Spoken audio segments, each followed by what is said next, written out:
Welcome back, Packer Nation.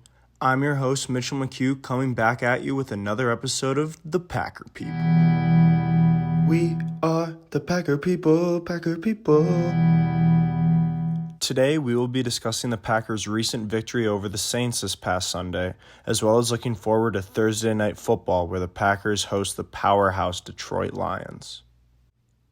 I'm here with my good friend Gary Sunday, who has been talking about the Packers for over 30 years now on Wisconsin's number one radio station, 95.7 WRIT FM. Also joining us is former Packers punter Donnie Knox. So Donnie, how did the boys pull off that 17-point fourth quarter comeback against the Saints this past Sunday?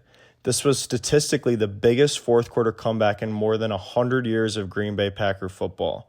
How does a first-year starter like Jordan Love pull off something like this?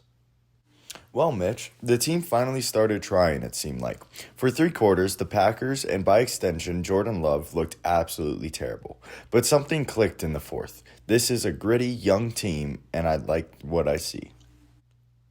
What are your thoughts, Gary? As someone who has covered the Packers for over 30 years, what was different about this win and this team than ones previous? I don't want us to get ahead of ourselves, but this team looks good. This is surprising because of how young we are.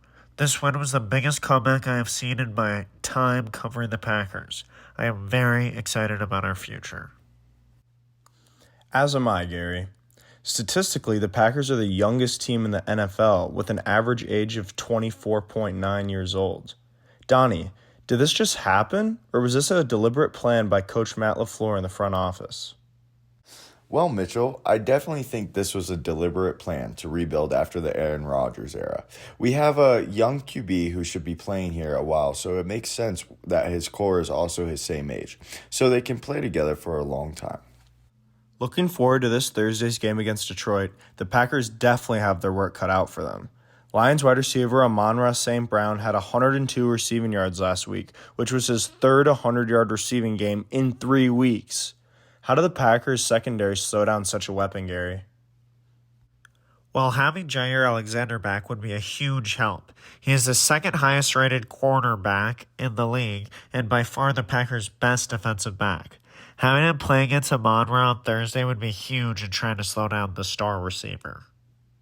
I played against the Lions 12 times in my 6 years in Green Bay, and we won every single one of them. Detroit hasn't had a playoff win since 1991. This is the first team they have had with a legitimate talent in decades. The Packers have their work cut out for them, but we need to put this poverty franchise back in their place. Of course, if you plan on watching the game on Thursday night, you must do so on Amazon Prime.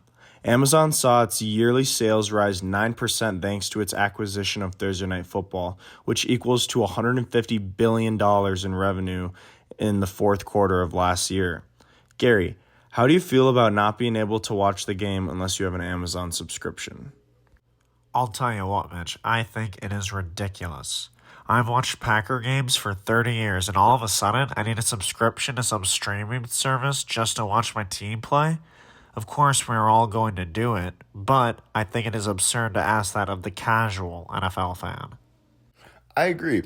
And Monday Night Football was recently purchased by ESPN, who may move it to their streaming service, ESPN+. Soon, you will need multiple subscriptions to different streaming services just to watch the games. It is unfortunate, but the NFL and these large corporations know that we're all going to pay for these different streaming services because we're addicted to football. Anyway, for anyone interested, we will be watching the game at Ben's Bar in downtown Green Bay on Thursday. Come on down. They have really good drink deals. This has been Mitch McHugh with the Packer People Podcast. You can find me on Instagram and X at ppmitch. I'd appreciate a follow. As always, go Pack Go.